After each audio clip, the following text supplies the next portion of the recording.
Good morning. So I'm going to tell you just a little bit about what we did in Detroit and kind of what we talked about. So as you know, we were wearing these lovely orange shirts that say "Rise Up," just in case you couldn't see us. I'm not quite sure they're bright enough. So 2 weeks ago we went out to Detroit and we went to the National Youth Gathering and we had a great time. And while we were out there, we had 3 different days in which we were able to experience the gathering with the body of Christ. There was 30,000 other youth at the gathering and people, and so if you can imagine a third of 30,000, so about 10,000 people in these bright orange shirts every day running around Detroit. It was probably quite the sight. But each day we had a different theme. And on Thursday, our theme was Proclaim Justice.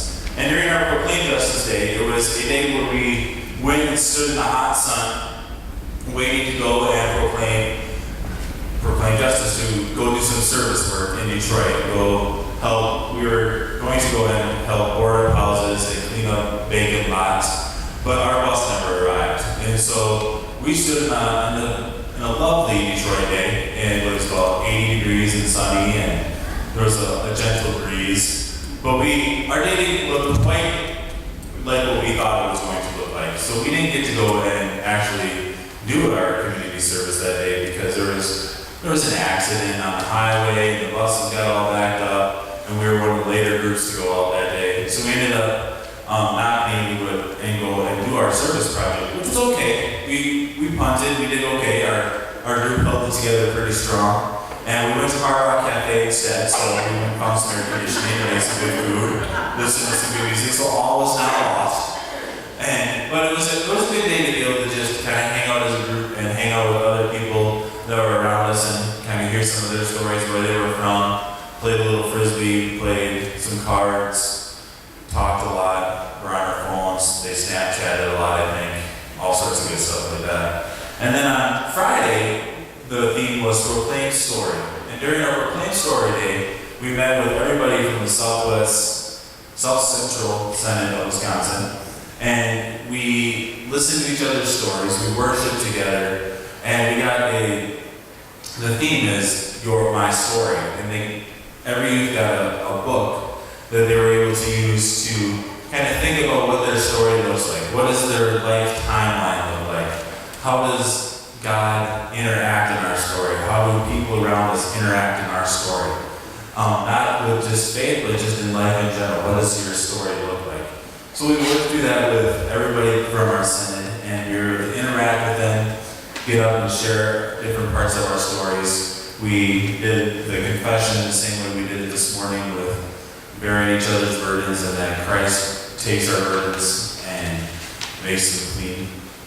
And so we talked about that, and we worshiped together, and so a lot of the songs we're doing today are from our worship that day, and a lot of the liturgy is from that day.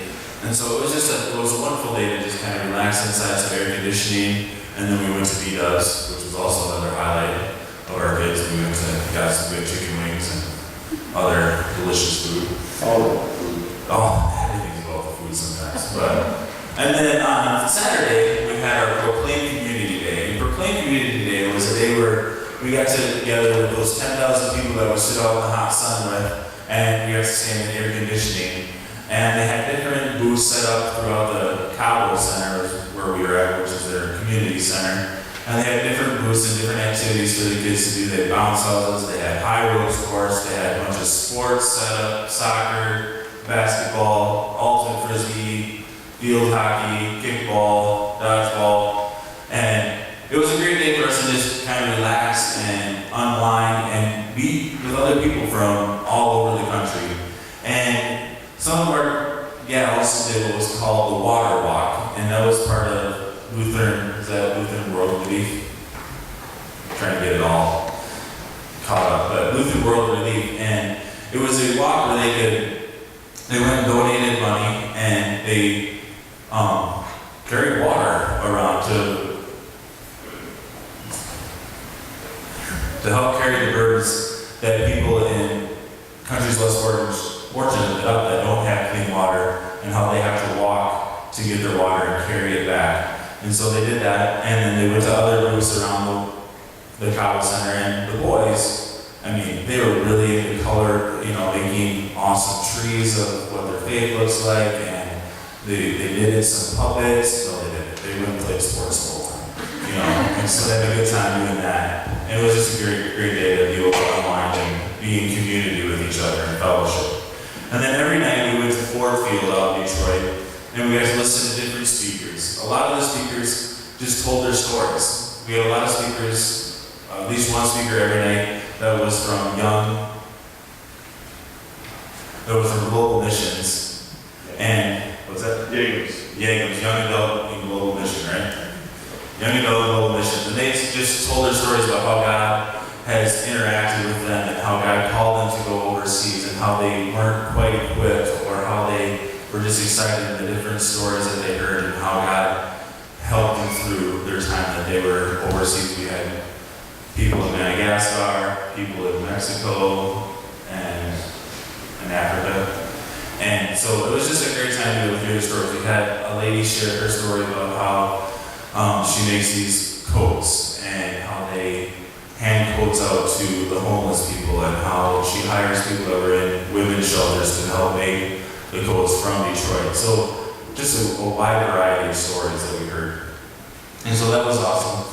And so we get to that with 30,000 people. And I think the highlight for most of the youth, they would attest to this, that the bands were really cool, especially Skillet. They really enjoyed Skillet, getting up and rocking out with Skillet, getting hot and sweaty and jumping up and down. Skillet's not just a frying pan anymore, it's a musical group. And so, who knew? I did, but you guys probably didn't. So, but a great musical group that the kids really enjoy and the youth really enjoy. And so, but the coolest thing for me and the part that I enjoyed the most was the Senate Day, where we had to hear each other's story, we wrote each other's story down. So I'm going to tell you just a little bit about my story, a quick recap, and then we're going to have Ashley's going to come up and share her story. Right? Still? Yeah, she is. She told me she was. So she's going to be able to share just a brief portion of her story, what her story looks like. So my story starts in Canyon Falls. Actually, it starts in Red Wing, Minnesota. I grew up in Canyon Falls, Minnesota. I was born in Red Wing, Minnesota. But I grew up my whole life in Canyon Falls, Minnesota. Went to St. Ansgar's Lutheran Church and went to Sunday school every Sunday. Went to church, did Sunday school, did all that stuff growing up, all through my youth. Some mornings I really didn't want to go, but mom and dad still got me up out of bed and said, no, you're going to Sunday school, which is good.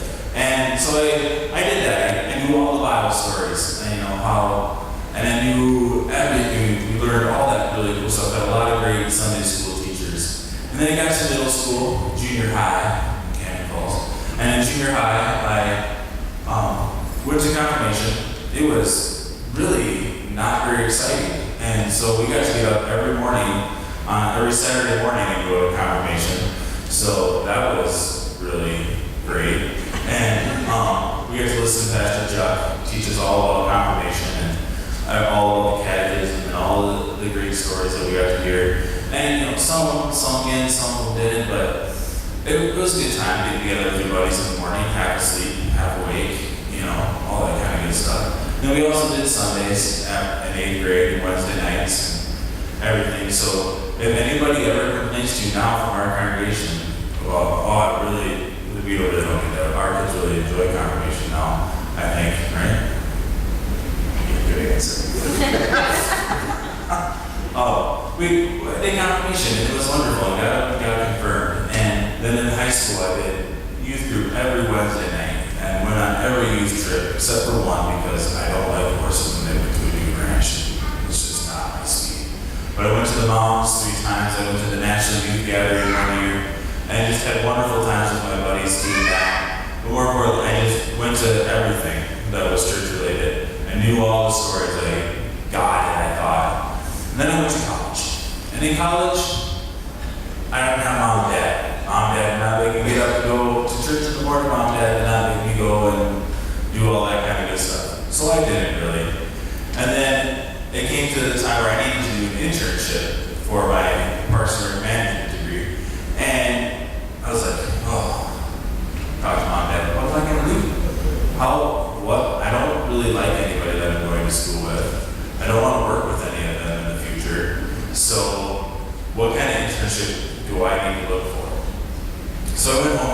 Christmas break that year, and I was talking to my youth director,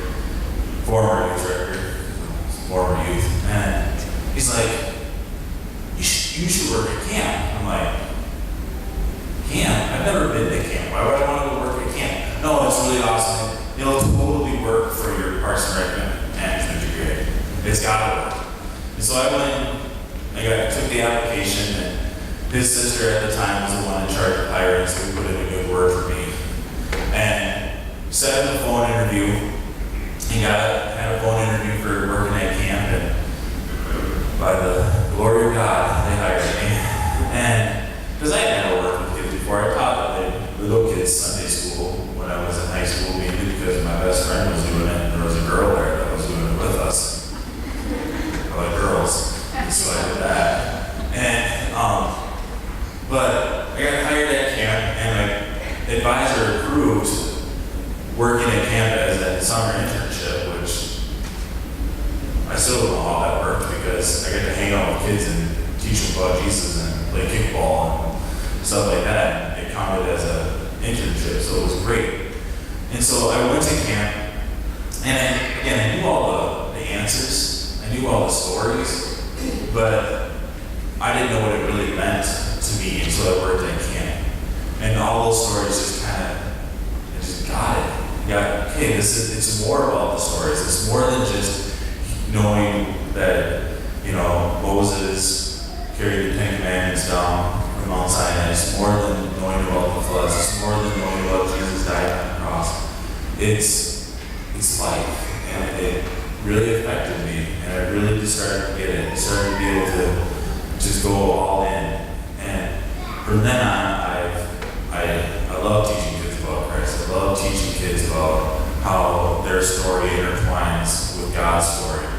And so from there, I worked at camp for 5 years, and then I went to Forest City and worked at Emmanuel Lutheran Church for a year, and then you guys called me to come work here, which has been awesome. And then I met my wife. I've got 3 kids now, and my story is just continuing to grow and evolve with you guys. And you guys teaching me teaching you. And so I hope that in it all that you guys think about your story. How does God intertwine with you? And our congregation intertwines with each other in our story of faith. And so Ashley's going to come on up. She can do it. She's really nervous. But she's just going to be awesome. So she's going to share just a short bit of her story. Hi, I'm Ashley. My story is a lot more brief than that.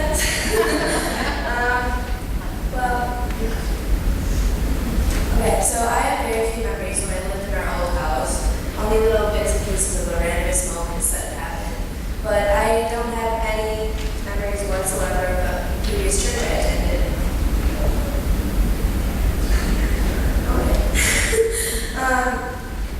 At about 5 years old, my family moved into town, and we switched to St. John's, and I was baptized here. I attended most Sunday school lessons on the occasion that I didn't sleep in too late, or taking too long to get ready. And I was always eager to get the bucket during Sunday morning services, because that's always the coolest part. And I was also able to make lifelong friendships with the kids in my class, and kids that were older than me. And the best part about it all is that I created a role between God and I for whenever I am in doubt or whenever I need assistance, and I will be forever grateful for that. Thank you. So our stories all look different, and they all are affected in a different way by each other. And so I encourage you to just think about your story over the next couple, whenever, and just think about how God